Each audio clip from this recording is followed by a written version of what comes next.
plateau. Il est le président de la Fédération camerounaise des sports pour déficients intellectuels. Bonne heureuse année 2025, Jean-Marie à l'école. Bon après-midi, bienvenue à Dimanche des Sports. Merci beaucoup. Et je voudrais aussi vous transmettre les meilleurs vœux pour l'année 2025. Ça fait quand même un bon moment que je ne suis pas venu. Oui, ça fait longtemps, studio, hein? Ouais, beaucoup d'années, pas que... Beaucoup d'années, tout à fait. Pourtant, Tout à fait. je sais que Jean-Marie est toujours sur tous les fronts. Le parasport demande beaucoup d'énergie, hein? Tout à fait. Donc, j'ai utile de vous convier à l'émission cet après-midi. Nous sommes en début d'année pour qu'on parle du parasport. Tout à fait. C'est pour cette raison que j'adresse aussi mes meilleurs vœux à tous ceux qui nous écoutent en ce moment et que l'année leur soit belle et surtout heureuse. Oui, Jean-Marie, vous êtes le président de la Fédération camerounaise des sports pour déficients intellectuels. C'est la nouvelle année. Je suis sûr que vous êtes déjà en train de travailler sur votre feuille de route pour 2025. Oui, une feuille de route que nous avons déposée au ministère des Sports et de l'Éducation physique parce que c'est la tutelle et même dans certaines administrations. Et une feuille de route qui ne nous laisse pas tranquilles. Nous sommes régulièrement en train de travailler, en train de réfléchir sur comment la mettre sur pied. Donc nous n'avons pas assez de répit et surtout qu'au Cameroun, quand nous parlons sport pour personnes en situation de handicap, ce n'est pas toujours aisé. Et de là, quand je dis ce n'est pas toujours aisé, c'est parce que nous faisons des pieds et des mains pour que ça marche. De l'autre côté, nous n'avons presque pas de sponsors. Vous vous débrouillez. Nous nous débrouillons et c'est pour cette raison que la situation est critique et nous faisons des efforts pour que cela puisse changer un jour ou l'autre. Ah oui, cette année, qu'est-ce que vous comptez faire concrètement en termes d'activité?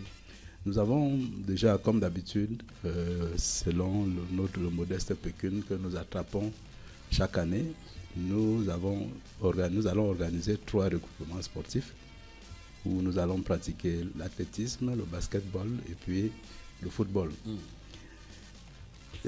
Hormis ces 3 regroupements, nous avons proposé à la tutelle 3 compétitions internationales. Bon là, nous attendons tout simplement l'arrêt du calendrier national des compétitions sportives pour savoir quelle est celle qui a été retenue. Est-ce que nous serons encore dans la logique de 0 ou une compétition ou alors on nous a encore ajouté une compétition cette année? Bon, là, nous attendons tout simplement voir. Alors, il faut d'abord lever l'équivoque. Qu'est-ce qu'on entend par déficient intellectuel? Bien, il faut dire que ce sont des personnes comme vous et moi qui, à l'œil nu, vous ne pouvez pas facilement les détecter. C'est vrai qu'il y a 2 catégories, je commence par ceux-là. Il y en a qui sont comme vous et moi. À l'œil nu, c'est une personne normale. Mais c'est lorsque la personne passe à l'acte que vous arrivez à comprendre qu'il y a quelque chose qui ne va pas. Donc le déficient intellectuel est celui qui a le retard dans le développement cognitif. C'est-à-dire que comme la mémoire, c'est que nous appelons, la mémoire est rebelle à la quantification. Il y a quand même Binet qui a réussi à quantifier, à trouver une forme de quantification en passant par les tests psychométriques. Donc l'aspect psychométrique, la définition de la déficience intellectuelle nous permet d'avoir ce qu'on appelle le quotient intellectuel, qui est le rapport de l'âge mental sur l'âge chronologique multiplié par 100, l'âge chronologique exprimé en mois, multiplié par 100, et lorsque vous avez le résultat égal à 70, c'est exactement la moyenne, selon la classification mondiale de l'Organisation mondiale de la santé. Mais lorsque vous avez ce quotient intellectuel inférieur à 70, on commence à aller dans la déficience intellectuelle. Et c'est donc comme ça qu'on a pu trouver des intervalles qui partent de la déficience intellectuelle moyenne, légère, profonde et sévère, selon que le chiffre qu'on nous donne se retrouve entre ces parenthèses-là. Et il y a un autre aspect, c'est que nous pouvons détecter à l'œil nu. Non, avant d'aller à ce que nous pouvons détecter à l'œil nu, vous avez quelqu'un, un gaillard de peut-être 30 ans, qui se comporte comme un jeune homme de 15, 20 ans, ou alors même comme un gaillard, comme un jeune homme de 5 ans. Donc c'est pour dire que la déficience intellectuelle, ce n'est pas la maladie mentale, c'est que nous ne devons pas confondre. Ce n'est pas la maladie mentale, c'est-à-dire ce que nous appelons vulgairement la folie. Ce n'est pas la folie, mais simplement des gens qui ont le retard dans le développement de l'intelligence. Et vous pouvez même avoir un enfant qui arrive au cours CIL, il fait 4 ans, il n'arrive pas à attraper la moyenne pour aller en classe supérieure. Ça, c'est la déficience intellectuelle. Il faut chercher à voir. Et vous avez aujourd'hui combien d'athlètes? Nous étions l'année surpassée à 1496 athlètes. Avec les 2 décès, nous sommes à 1494 athlètes. Oui, c'est pas évident de les encadrer. Hein. Pas du tout, c'est pas facile. C'est un travail énorme. C'est pour cette raison que nous éprouvons beaucoup de difficultés à travailler sur tout le territoire national. Mais nous nous décourageons, nous faisons des efforts pour que cela... Mais quel est l'impact du sport sur ces enfants-là? Est-ce que le sport change énormément, ces enfants? Énormément, et nous ne cessons de le dire. C'est pour cette raison que notre travail est délicat. Nous faisons en même temps dans la sensibilisation, dans l'éducation physique adaptée et dans la recherche de la performance que nous appelons l'entraînement. Donc, ces 3 aspects font en sorte que nous sensibilisons les parents des enfants qui continuent de garder les enfants à la maison et qui ne veulent pas que ces enfants sortent parce qu'ils ont peur du regard d'autrui. Donc, c'est pour cette raison que, pour nous, la pratique sportive ou bien la pratique de l'activité physique adaptée est un moyen par excellence pour l'épanouissement de ces enfants. Je vais vous raconter par exemple l'histoire de la famille Kennedy. La petite Catherine Kennedy, qui était déficiente intellectuelle. À la maison, on ne mangeait pas, ne voulait rien faire, toujours dans son coin. Et un jour, sa grande sœur, Félix, l'a amenée voir un moniteur de sport. Et ils ont commencé à faire des petits exercices, la notion de gauche, de droite, dans la latéralité, devant, derrière, en haut, en bas. Et finalement, l'enfant était très émerveillé. Quand ils arrivent à la maison, le père Kennedy est très surpris de voir sa fille venir. Il dit, papa, viens, viens. Voilà ce qu'on a fait aujourd'hui avec... et puis, avec le moniteur. Et puis, elle s'est retrouvée déjà en train de manger. Elle avait déjà faim. C'est comme ça que le mouvement est parti. Et Catherine est devenue cette petite fille qui a... comment dire là, ramené autour d'elle beaucoup de personnes jusqu'à ce que la famille a créé la fondation Kennedy, qui est devenue aujourd'hui Special Olympics International pour ses parents. Donc c'est pour dire que lorsque vous avez un enfant déficient intellectuel dans votre famille, c'est au lieu de parler du malheur de la famille, que cet enfant c'est le malheur de la famille, parce que nous avons souvent des considérations empiriques, il faut tout simplement dire que cet enfant, à travers la pratique sportive, deviendra le bonheur de la famille. Pourquoi? Parce que moi, je ne blague pas avec les primes qu'on leur accorde. Ces primes-là, quand on donne à ces enfants, parfois un enfant déficient intellectuel peut se retrouver avec 1 million. Ah bon? Ah oui, moi, ça, de ce côté, nous ne blaguons pas. Et ça fait que ce sont les parents qui viennent toujours récupérer et ça permet de lancer une activité au sein de cette famille parce que la majorité vient de familles précaires. Donc, c'est pour dire combien de fois l'activité physique, la pratique sportive est très importante chez ces personnes-là. Je vous parlais tout à l'heure d'une autre catégorie qu'on peut reconnaître à l'œil nu. Ce sont ceux qu'on appelle vulgairement les Mongols. C'est-à-dire ceux qui ont le syndrome de Down, la trisomie 21. Donc, vous allez constater qu'ils sont de petite taille, ils ont les yeux rapprochés, un petit nez, une langue protruse qui sort régulièrement de la bouche. Donc, ce sont avec une microencéphalie, c'est-à-dire une petite tête. Ce sont ceux-là qu'on appelle les trisomies 21, que le commun appelle le mongol. Donc ceux-là, naturellement, lorsque vous les soumettez à l'exercice physique, vous rattrapez cet enfant dans le système. Le processus de l'éducation, c'est quoi? C'est d'amener petit à petit l'être humain vers son autonomie au sein de la société. Or, ils sont permanemment assistés. La notion de gauche et de droite que nous faisons à ces enfants-là pendant l'exercice d'éducation physique lui permet de traverser la route seul. Lorsque vous lui dites par exemple que quand tu dois traverser la route, lorsque la circulation est à droite, la première étape c'est de regarder à ta gauche, ensuite à ta droite pour traverser la route. Vous voyez que nous apportons un plus à cette population-là, question de les autonomiser, question de les rendre utiles dans nos sociétés. Alors, tous ces athlètes-là, ils sont issus des 10 régions, ils viennent d'où? Oui, nous sommes régulièrement en train de faire dans la prospection. Ils sont issus des 10 régions, sauf les deux. Parlons de 8 régions en ce moment parce que nous n'avons plus jamais mis pied du côté des pays, enfin des régions où il y a des bruits, c'est-à-dire le nord-ouest et le sud-ouest. Donc nous sommes restés casés sur les 8. Mais il y a aussi un problème de distance. Lorsque nous organisons nos compétitions, il y a la distance qui nous crée un sérieux problème. Nous avons un bon groupe, un très grand groupe à l'extrême nord, c'est-à-dire à Maroua. Mais la partie de là-bas pour Yaoundé, c'est tout un problème. À l'époque, quand on se battait pour mettre beaucoup de moyens, on allait jusqu'à Garoua pour organiser, par exemple, l'ouverture de saison ou la clôture de la saison. Comme ça, ceux de Maroua venaient compétir, ceux de de Ngaoundéré venaient compétir. Par contre, ceux de Douala, Yaoundé, Est, qui connaissent déjà très bien le mouvement, entraient dans le train simplement et on se retrouvait là-bas avec leurs parents pour organiser nos événements. Alors, il faut beaucoup de moyens financiers pour atteindre vos objectifs. Est-ce que vous n'êtes pas soutenu par le ministère des Affaires sociales? Du tout. Du tout. Nous avons déjà fait beaucoup de correspondances. Vous allez me parler du ministère des Affaires sociales. En même temps, vous allez aussi me parler de la promotion de la femme et de la famille. Parce que nous avons au sein de notre fédération des enfants. Nous parlons de la femme et de la famille. La famille, ce sont ces enfants-là. Et nous avons beaucoup de filles. Et quand vous regardez très bien, ce sont les femmes qui s'occupent plus de ces enfants-là. Le plus souvent, c'est quoi? Dans un couple, lorsque l'enfant déficient intellectuel naît, le mari est le premier à fuir en disant que la femme lui a apporté la malchance dans la famille. Abandonne le plus souvent, c'est le cas que nous vivons au quotidien, abandonne l'enfant à la femme. Et c'est pour cette raison que j'implique aussi le ministère de la Femme et de la Famille. Mais ces deux ministères, qu'est-ce qu'ils font? Dès que nous déposons une correspondance pour demander leur appui, dès qu'ils ont vu le terme sport, tout de suite, ces administrations font un soit transmis au ministère des Sports. On peut dire que c'est le sport, on va aller voir là-bas, nous n'avons rien à vous offrir. Pourtant, les enfants déficients intellectuels, vous n'allez jamais...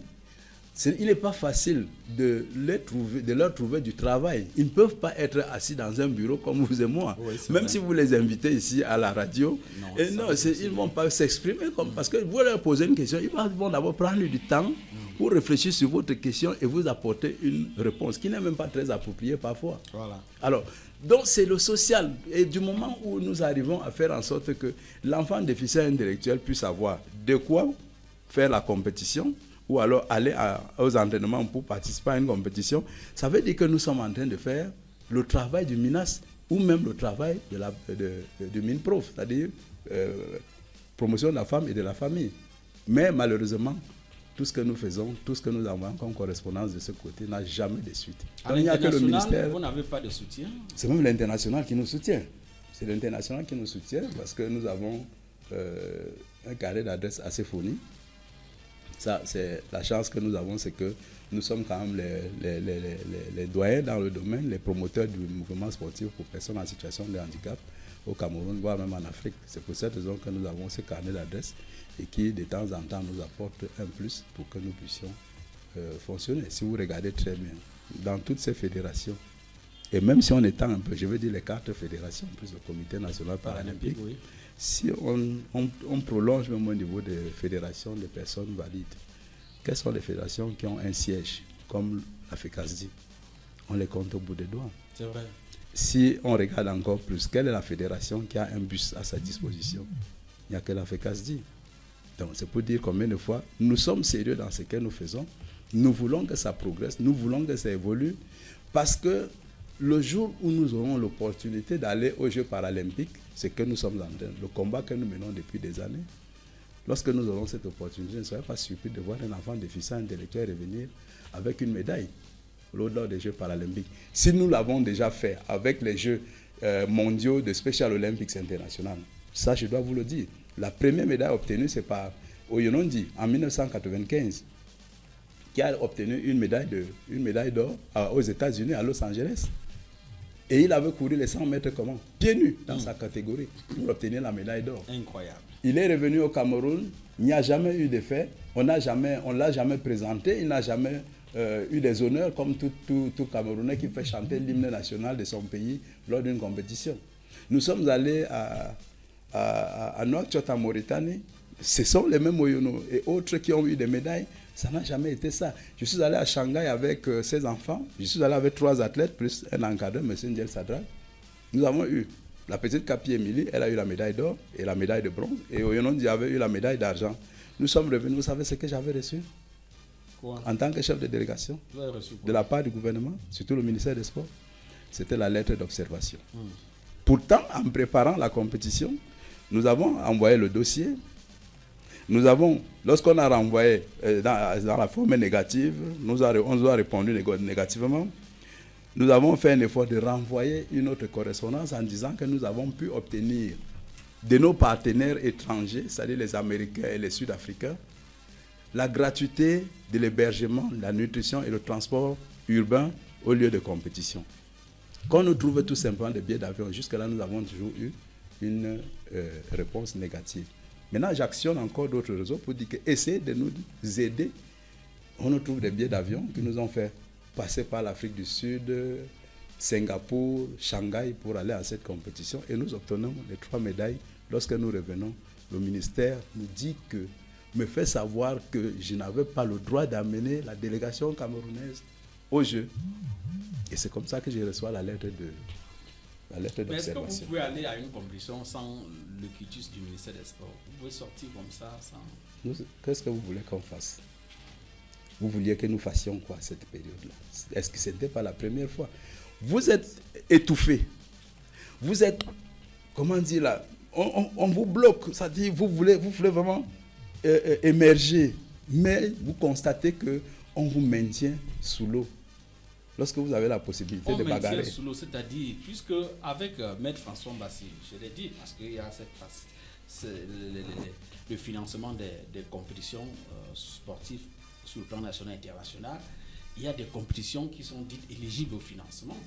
Vous êtes une fédération également. Alors, est-ce que vous n'êtes pas soutenu? Là, nous n'étions pas encore une fédération, nous étions encore une organisation qui demandait l'agrément. Voilà. Et le dossier était déjà dans la maison. Oui, maintenant nous sommes une fédération. Oui. Donc vous devrez... Je suis en train de vous parler là de 2007. Oui. Et nous n'étions pas la première organisation à fonctionner de cette façon. Vous vous souvenez qu'il y a une délégation de volleyball qui a été partie par pirogue et qui avait remporté la médaille d'or. Mais cette fédération, le gouvernement avait quand même récupéré les résultats et on les avait reçus. Est-ce que ce n'était pas des Camerounais ceux qui étaient partis à Shanghai et qui avaient eu des médailles? S'il faut regarder les choses objectivement. Si le ministère n'était pas informé, ça pouvait se comprendre. Mais nous avons informé le ministère plusieurs fois. Et puis maintenant, vous vous dites, bon, ok, sinon, si on n'a pas d'argent, essayons un peu de nous développer parce que ce que nous faisons doit faire tache d'huile et qu'on sache que les personnes en situation de handicap et surtout les déficients intellectuels existent et peuvent faire des merveilles, peuvent faire chanter l'hymne du Cameroun. Ce qui a été fait. L'hymne du Cameroun avait été chanté à Shanghai. Pourquoi on regarde seulement l'aspect négatif et on ne voit pas l'aspect positif de la chose? Mais ça, c'est le passé. Mais aujourd'hui, vous bénéficiez quand même des financements. De ce côté, nous bénéficions des financements pour les compétitions internationales. Très bien. Alors, dites-nous concrètement, est-ce que ces déficients intellectuels ont besoin de guides quand ils compétissent? Beaucoup plus de volontaires. Des volontaires? Oui. Les guides, c'est pour les autres sports, ils ont des guides. Les guides, c'est pour les déficients visuels. Oui, ce sont les déficients visuels, mais chez nous, ce sont les volontaires. Oui. Voyez-vous, les volontaires sortent d'où? Comment on fait pour être volontaire? Nous les formons. Nous les formons.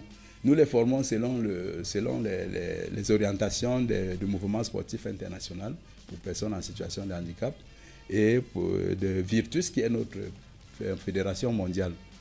Nous les formons pour l'accompagnement de ces athlètes-là, surtout que le ratio international nous demande d'avoir un encadreur pour 2 athlètes. Alors vous voyez que si vous avez 10 athlètes, il vous faut automatiquement 5 encadreurs. Mais lorsque vous allez poser ce problème, on vous dira tout simplement qu'il y a un problème de financement. Et voilà la cagnotte qui vous a été réservée. En ce moment, vous commencez à faire l'alchimie. Vous commencez à faire des heures, votre conscience fait des heures supplémentaires pour essayer de trouver la solution idoine pour que vous puissiez participer de manière onéreuse avec honneur à la compétition. Alors, depuis que votre association est devenue fédération, pourquoi c'est assez difficile d'aller aux Jeux paralympiques? Avant de répondre à cette question, on marque une halte et on revient. D'accord. Boum, le vrai duo, c'est chez MTN. Des prix bas pour des mégas qui durent jusqu'à... Le bon code, c'est étoile 123, étoile 10 dièse.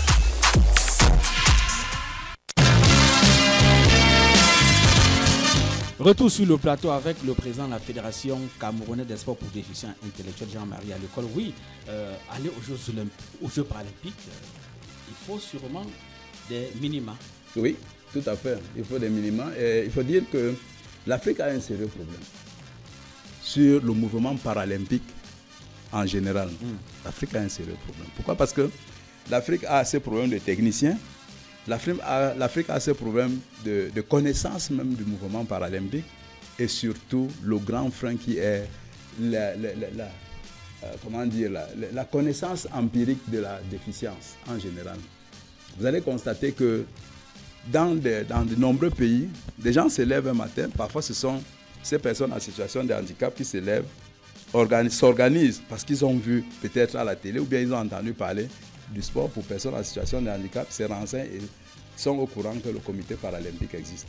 Et voilà comment ils créent d'abord leur association qui va aller demander de l'aide au niveau du ministère des Affaires sociales, un peu vers le ministère en charge des sports, et finalement commence à fonctionner. Après, envoie leurs documents au comité international paralympique. Tout de suite, on crée d'abord le comité national paralympique.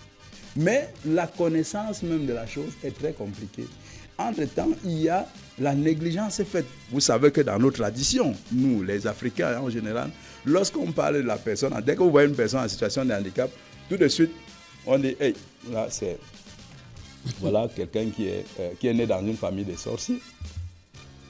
Sûrement, les parents étaient dans une association, c'est-à-dire pour quelqu'un qui n'a pas de jambes. Les parents étaient dans une association qui mangeait les enfants d'autrui. On a voulu manger son enfant, il a refusé. C'est pour ça qu'on a juste mangé les pieds. Est-ce que c'est logique? Ça n'a rien. Ça n'a rien de scientifique. Pourtant, quand on regarde très bien de manière générale, la déficience a des origines. Et ça peut être, ça peut être prénatal, des causes prénatales, c'est-à-dire avant la naissance, des causes périnatales pendant la naissance et, de manière générale, des causes après la naissance, c'est-à-dire postnatales. Donc, tous ces éléments-là, non, les Africains ne considèrent pas ça. On voit toujours la personne handicapée comme une personne méchante, comme une personne sorcière. Et nous avons un langage que nous utilisons souvent. Lorsque la personne en situation de handicap vous parle mal, vous claquez les mains en disant « Dieu n'est pas fou. S'il t'avait donné toutes les jambes, je ne sais pas si les gens allaient vivre normalement. » Or, ce n'est pas ça. Il y a d'autres éléments qui entrent en compte, comme par exemple les stades de développement de l'enfant. Entre 0 et 6 ans, selon Jean Piaget ou alors Henri Vallon, vous allez constater que là, cet enfant en situation de handicap subit tellement de frustration pendant ces stades de développement et finalement, il est régulièrement en train de voir tout comme situation conflictuelle. Pourquoi? Parce qu'il a vécu cela pendant qu'il s'élevait. Donc, c'est pour cette raison que c'est compliqué en Afrique. Et maintenant, quand on ajoute un autre élément que nous appelons la déficience intellectuelle, vous comprenez tout de suite que ça devient très, très, très sérieux. Pourquoi? Parce que la première réaction, ça c'est ce qui me revient, hein, quand au fur et à mesure, chaque fois que je déposais un dossier au ministère des Sports, on me disait, si les fous là partent nous décevoir là-bas, on va faire comment?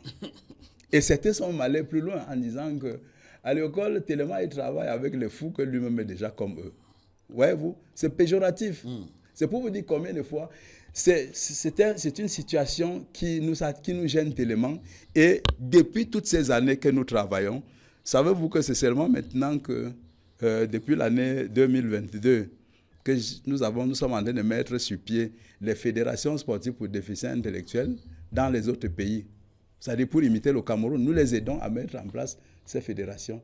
Donc c'est pour dire que nous avons ces grands freins-là. Et le deuxième frein maintenant, c'est quoi? C'est quels sont les tests psychométriques.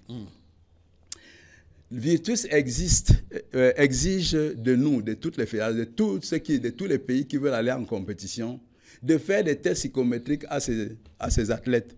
Or, obtenir un test psychométrique, ce n'est pas évident. Il faut d'abord avoir des psychologues cliniciens pratiquants qui ont leur diplôme. Et lorsque vous l'avez, il doit aller acheter les tests psychométriques en Europe. Et un test psychométrique, c'est dans les 1 850 000. Un seul test. Et maintenant, ajouter les cahiers des passations des tests. Ça augmente davantage la caillante. Vous vous retrouvez pour une seule batterie de tests psychométriques dans l'ordre de 3 millions de francs. Cet argent allait nous venir d'où? Cet argent vient des pays africains dont nous connaissons la situation économique un peu précaire. Donc, c'est pour dire combien de fois nous sommes bloqués. Le Cameroun s'est battu à travers le petit financement que le ministère nous accorde pour les compétitions. Nous avons injecté petit à petit l'achat des tests psychométriques au point où nous avons notre Vinland aujourd'hui, Vinland 2, avec nos cahiers, qui nous permet de faire des tests. Et ces tests aident également les autres pays africains tout autour qui viennent en compétition ici chez nous. Et là, maintenant, nous sommes sur une bonne lancée, celle de mettre après, parce que après les tests psychométriques, il faut aussi faire le rapport. Si le rapport est biaisé, tout de suite, on rejette. C'est là au niveau des Virtus, de la Fédération mondiale. Il y a une plateforme pour cela. Dès que vous avez tous ces éléments, vous introduisez dans la plateforme parce que vous ne pouvez pas aller en compétition si on ne connaît pas l'athlète, si on ne connaît pas les volontaires, si on ne connaît pas les encadreurs en général, jusqu'aux médecins. Donc la délégation doit, c'est-à-dire si vous mettez un nom dans la délégation, on doit, eux-mêmes ils vont regarder là-bas, est-ce que ce nom existe? On regarde vos éléments, les éléments de votre pays. Si ça n'existe pas tout de suite, on vous dit non, enlevez ce monsieur, nous ne le connaissons pas. Parce qu'il faut contrôler ces enfants du départ jusqu'à l'arrivée et de l'arrivée jusqu'au point de retour. C'est un peu comme ça que ça fonctionne maintenant, donc ce n'est pas aisé. Donc avec tous ces éléments, nous n'avions pas la possibilité d'aller en compétition qualificative. En plus de cela, le modeste pécule qu'on nous attribue, si on vous attribue une seule compétition par an, voyez-vous, il y a plusieurs étapes pour chercher les minima. C'est pas évident. C'est pas évident et c'est pour cette raison que nous mettons le paquet pour que 2028 aux Jeux de Los Angeles. Oui, nous sommes en train de mettre le paquet pour que cela soit un grand virage et que pour la première fois, qu'un pays africain participe aux Jeux paralympiques avec les déficients intellectuels. Nous avons raté cette opportunité en 2024 à Paris, simplement parce qu'il y a eu un petit hic au niveau du Comité national paralympique. Ça, il faut le dire. L'IPC, c'est-à-dire l'International Paralympic Committee, le Comité international paralympique, nous avait accordé l'opportunité d'organiser un meeting international ici à Yaoundé, qu'il fallait simplement mettre dans le SDMS. Le SDMS, c'est le Sport Development Management System, créé par le Comité international paralympique. Donc, il nous avait donné l'ordre de mettre cette compétition dans le système et que nous puissions, pour qu'eux ils vulgarisent, c'est-à-dire qu'ils diffusent l'information et que les autres pays viennent pour ces meetings. Et ils allaient envoyer leurs superviseurs, question de réaliser les minima. Et même, ça, je le dis aujourd'hui, et peut dévoiler ce secret, c'est par mon entre-gens, que si on organisait cette compétition, même ceux qui avaient les minima B, pouvaient être qualifiés. On allait leur envoyer des invitations pour que nous puissions participer pour la toute première fois à ces Jeux avec les déficients intellectuels. Malheureusement, c'est l'office du président du Comité national paralympique qui a le code du SDMS et qui ne voulait pas me le passer. Et naturellement, a gardé, je lui ai envoyé toutes les informations, mais n'a pas pu mettre ces informations dans le SDMS. Incroyable. Finalement, les délais sont passés et jusqu'à aujourd'hui, le président mondial du para-athlétisme est en train de me dire, Jean-Marie, ce n'est pas de ma faute. C'est dommage. Ce n'est pas de ma faute. Donc vraiment, moi, j'ai voulu t'aider. J'ai voulu aider ton pays. Je sais le travail que tu as bas en Afrique. Mais malheureusement, essayez d'arranger vos problèmes avant de voir comment nous allons travailler ensemble. Alors, il y a votre instance fêtière, le comité paralympique, qui chapeaute 4 fédérations. La Fédération camerounaise des sports pour déficients intellectuels, dont vous êtes présent. La FECASDEV, Fédération camerounaise des sports pour déficients visuels, avec Norbert Tchungi. Oui. La FECASDEP, les déficients physiques. Oui.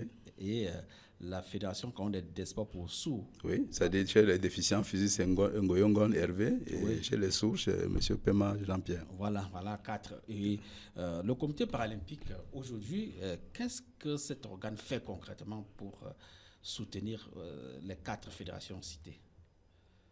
Patrick. Le comité national paralympique. Patrick. Le comité national paralympique dont vous parlez, c'est quelque chose. Je pense que je veux faire un effort de sélectionner ce que nous pouvons, ce qu'il y a d'essentiel à dire par rapport à ce comité. Voilà un comité où l'État débloque régulièrement de l'argent pour développer ce mouvement sportif, mais qui malheureusement ne met pas tout cela à la disposition de ceux qui travaillent sur le terrain au quotidien. Savez-vous que l'État du Cameroun, ça c'est ce que j'attribue au président du comité paralympique, c'est-à-dire je lui fais, comment on vous dit souvent quoi là, carton vert, c'est ça? Pour apprécier ce qu'il a fait. Il a réussi à débloquer la somme de 300 millions de francs pour chaque année pour le Comité national paralympique. Nous, les fédérations, nous attendions que nous qui travaillons au quotidien avec ces athlètes, qui développons le mouvement sportif, que nous puissions avoir tout au moins quelque chose parce que nous n'avons pas de subvention de l'État. Nous nous sommes dit qu'à travers le Comité paralympique, si l'État a déjà réagi, nous, on peut davantage développer ce mouvement, mais malheureusement, l'argent ne prend pas la direction des fédérations. Si nous sommes allés aux Jeux paralympiques, c'est tout simplement parce que des enfants se sont battus. Il y a 2 athlètes officiellement, c'est-à-dire en ce qui concerne l'œuvre du Comité paralympique, c'est 2 athlètes, et pas seulement le Comité paralympique, beaucoup plus la Fédération pour le sport pour déficients physiques, parce que ce sont 2 déficients physiques qui sont qualifiés. Et les autres, ce sont les gens du taekwondo. C'est la Fédération camerounaise de taekwondo qui introduit les enfants déficients physiques et qui font qualifier ces enfants-là. Finalement, nous allons aux Jeux paralympiques avec 5 athlètes. Et aujourd'hui, bon, ceux qui sont là, les dirigeants qui sont là, s'arrogent tous les pouvoirs en disant que le mouvement grandit. Mais moi, je ne trouve pas que le mouvement grandit. Ah bon? Si le taekwondo n'avait pas pensé à nous, je ne pense pas qu'on aurait eu les 5 athlètes. Et la preuve, nous avons eu pendant ces Jeux un athlète camerounais qui est au Japon et qui se retrouve en Angleterre et qui a participé à ces Jeux paralympiques sous le label réfugié. À Tangana Junior. À Tangana Junior. Sous le label réfugié. Ça aurait pu être notre toute première médaille paralympique qui allait davantage nous permettre d'avoir un autre regard des sponsors, un autre regard du gouvernement camerounais et un autre regard de nos instances fêtières internationales. Mais malheureusement, cela ne s'est pas fait. Simplement parce qu'il y a une très mauvaise politique qui est faite au sein du Comité national paralympique. Ce que nous dénonçons et ce qui nous a d'ailleurs amené à vouloir changer le bureau exécutif de ce mouvement. Et c'est une bonne transition. Hein. L'Assemblée générale élective a eu lieu en fin de semaine dernière à Yaoundé au Palais des Sports. Et Sa Majesté Jean-Jacques Doudoumou a été réélu à la tête du comité paralympique. Vous étiez en face de lui comme principal challenger. Oui. Et il a totalisé 66% des suffrages. 66%, vous faites le pourcentage là comment? Parce que c'est qu'il y avait 66 voix. Il y avait 66 voix. Et, sur combien? Il y avait 66 électeurs. Oui, 66 électeurs. Et 22 ont voté nul. Ah, 22 bulletins. 22 bulletins nuls. Et il a eu 44 voix. Ah, 44 voix donc aussi. Avec une seule candidature. Parce que quand vous dites que j'étais son challenger, ça veut dire que ma liste a compétit. Donc, ma liste n'a même pas compétit. Il a tout fait pour éliminer ma liste. Avec des gens qui étaient vraiment illégaux même d'ailleurs à cette assemblée. Parce que notre assemblée, nos textes de base disent que les administrations, 5 administrations font partie de l'assemblée générale. Il y a le MINAS, le MINPROF, MINSanté, MINJEC et MINSEP. Ces 5 représentants étaient là. Mais connaissant un peu le MINJEC, le ministre de la Jeunesse et de l'Éducation civique, qui est assez méticuleux, nous nous sommes retrouvés dans la salle avec quelqu'un qui n'avait... En fait, la majorité de ces 5-là n'avaient pas leur lettre de désignation par leur administration d'origine. Pourquoi? Parce que c'est lui qu'on a désigné président, qui vient tout faire, qui vient peser de tout son poids pour qu'on élimine ma candidature, ma liste. C'est quelqu'un qui est retraité au MINJEC. Il n'est plus actif. Et comment il a fait pour se retrouver tout simplement parce qu'on l'avait désigné il y a peut-être 8 ans aujourd'hui. Et finalement, il n'a plus jamais renouvelé cela et on n'a plus jamais demandé au MINJEC de le remplacer. Donc, vous voyez, on le désigne il y a 8 ans, en 2016, et puis finalement, il se retrouve de manière permanente là. Même quand il prend la retraite, il continue à être là. Vous pensez qu'il venait pourquoi? C'est simplement parce qu'il est marge au sein du Comité national paralympique. Et c'est de cette manière qu'il a eu à éliminer ma candidature, ma liste. Simplement parce que le président lui avait fait savoir devant tout le monde que les noms que je lui avais donnés se retrouvent également sur ma liste. Donc, s'il y a des noms qui se retrouvent sur sa liste, nous avons les mêmes noms sur les deux listes, à quelques différences près, il fallait nécessairement qu'on nous dise rentrer si c'est interdit. Pourtant, nos textes de base n'interdisent pas ça. Quand quelque chose n'est pas interdit, c'est permis, non? Oui. Alors, il a les mêmes noms, j'ai les mêmes noms, a dit peut-être 8 à 14 noms comme ça, approximativement. Et on décide on nous demande d'aller en conclave. Nous allons, tout ce qu'il trouvait à venir me dire pendant le conclave, c'est que, pourquoi tu me surprends? Ça veut dire quoi tout ça? Est-ce que tu sais que Dieu va te punir? Attendez, c'est une affaire de Dieu. Bon, c'est vrai que c'est un pasteur. Mais pour moi, je regarde déjà ces pasteurs avec un autre œil. Et finalement, nous sortons de là sans entendre. Et on fait intervenir les présidents des fédérations.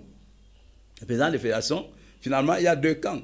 Deux qui sont pour que ma liste soit là, deux qui sont pour que ma liste soit éliminée. Ou alors qu'on coupe la poire en deux. Mais c'est finalement le comité qui se lève pour dire que nous allons essayer de voir ce qu'on peut faire. Et quand ils reviennent de leur conclave, c'est pour tout simplement dire que du fait que la liste de M. Aliokol a des doublons, nous la retirons purement et simplement. Où est la loi là-dedans? Où est la justice là-dedans? Pourtant, on aurait pu tout simplement dire que, bon, ok, les deux présidents, allez vous entendre par rapport à vos listes. Voilà. Et naturellement, vous ramenez, on passe aux élections. Donc, il n'y a jamais eu élection. Et même, c'est un braquage. Je dis que ça, c'est un braquage. C'est le braquage, c'est le banditisme. Oui, c'est le braquage à outrance, c'est-à-dire en plein soleil. Les autres se cachent souvent pour braquer dans la nuit. Mais lui, il a braqué en plein jour.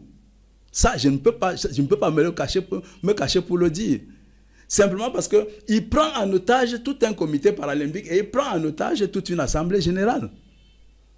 Voyez-vous, regardez vous-même les résultats. Moi, je vous pose cette question. Comment le comité paralympique organise l'assemblée générale élective alors que vous, à votre niveau, fédération, vous n'avez rien organisé? Toujours des passages en force. Nous avons essayé de suggérer cela. Disons, il faut savoir qu'au sein du comité paralympique, dès que vous venez avec une idée contraire à ce que ce monsieur a déjà conçu, dès qu'il a une idée, vous venez avec une idée contraire, tout de suite il s'emballe. Il s'énerve et c'est comme ça que ça va dans tous les sens.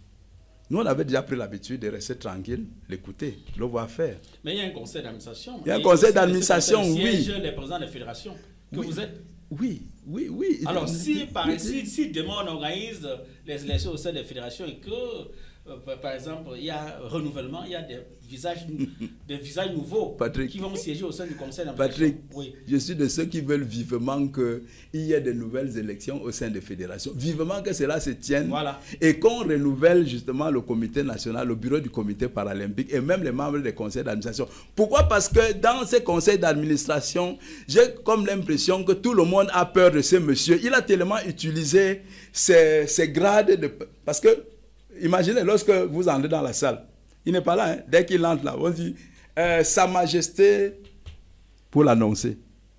Ce n'est pas une manière de jouer sur la psychologie des membres. Alors, et même son titre qu'il a eu comme président de l'ARMP, directeur général de l'ARMP, grand membre du RDPC, tout cela, mais je vous dis que tout cela joue sur la psychologie des membres du comité, du conseil d'administration.